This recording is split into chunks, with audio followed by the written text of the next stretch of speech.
lang si Senator Bongo na ang pinaiimbestigahan. Grabe ang talon. Ang dami-dami pinagbabanggit na pangalan sa Senate Blue Ribbon Committee. Bakit napunta kay Senator Bongo sa Farmally or sa CLTG? Hindi naman silang binabanggit ng mga witnesses. So ano ibig sabihin?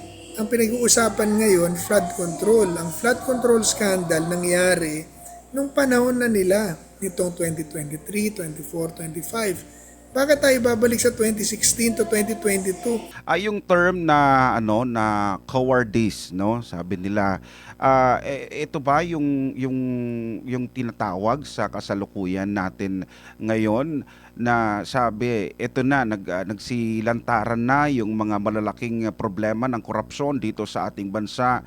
Hindi na lang bilyon kasi trilyon na ang pinag-uusapan. Taxes, buwis ng taong bayan yan, pero lumalabas na parating binabalikan ang mga nakaraang administrasyon na ngayon naman nakasalukuyan lumabas itong mga klase ng mga problema. Kung may gusto daw sila na papanagutin ang dating administrasyon, pwede nilang papanagutin yon, pero hindi yung tatakasan, yung ganitong katiwalian na nangyari sa kasalukuyan.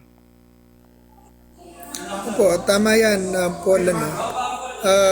Gaya kanina, biglang si Senator Bongo na ang pinaiimbestigahan. Grabe ang talon. Ang dami-dami pinagbabanggit na pangalan sa Senate Blue Ribbon Committee. Bakit napunta kay Senator Bongo sa Farmally or sa CLTG? Hindi naman silang binabanggit ng mga witnesses.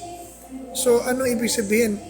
Ang pinag-uusapan ngayon, flood control. Ang flood control scandal nangyari nung panahon na nila nitong 2023, 24, 25. Bakit tayo babalik sa 2016 to 2022? Walang flood control scandal doon. Tapos ibabalik mo ron sa Farmally. Nakasuhan ng Farmally May nakulong na nga yung head ng PSDA, BDBM. Naimbestigahan, nakulong na nga, nahuli na nga Tapos yun pang babalikan. Tapos yung, I was listening to the statements of Senator Bongo kanina, CLTG, paulit-ulit na issue na yan. So ang point natin, okay naman sa atin na imbestigahan Imbestigahan nyo na lahat. Okay, imbestigahan nyo na si Bong. Ang isusunod nila dyan, si Sara. Tapos isusunod si PRD. Flood control to, paano tumalon? Paano tumalon yung usapan doon sa nakaraang administrasyon? Wala namang flood control scam nung nakaraang administrasyon. Pero ginawa na rin nila yan. O sige, tuluyan nyo na, imbestigahan na natin. Pero ang hiling ko lang, imbestigahan natin lahat. Pag inimbestigahan nyo si Bong, si Sara, si PRD, lahat imbestigahan nyo na. Pati kayo, magpa-imbestigahan kayo. Imbestigahan nyo na rin ang pondo ni Bongbong, ni President Bongbong, ni Martin, lahat. Mag-imbestiga, pa-imbestiga tayo lahat. At kung sino man ang tamaan ng investigasyon at guilty, hindi mag-resign.